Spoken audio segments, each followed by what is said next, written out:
Mees ei maksnud ja nõudja kaebas kohtusse.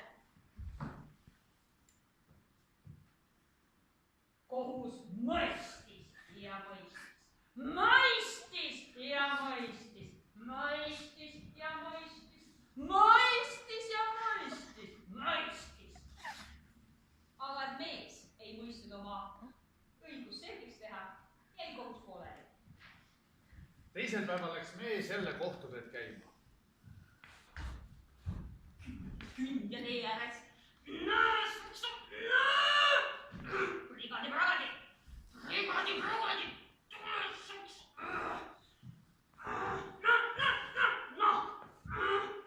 Brigadi.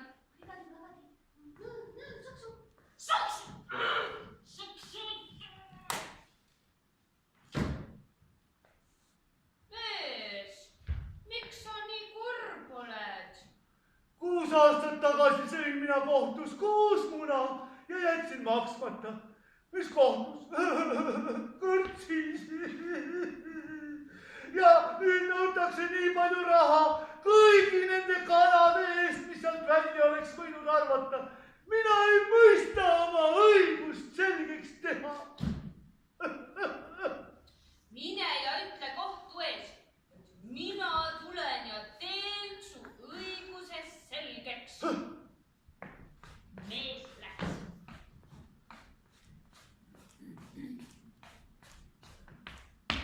Noh, kas suudad oma õiguse nüüd selgeks teha?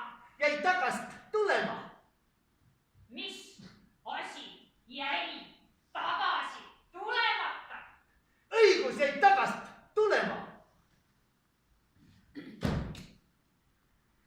Kus sa nii kaua olid?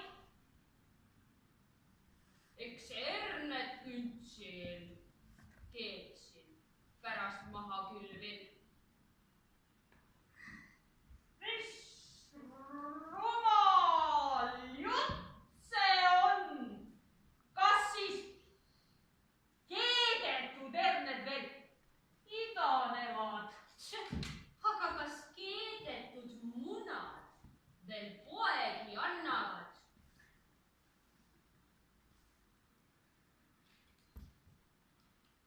Nõnda jäi õigus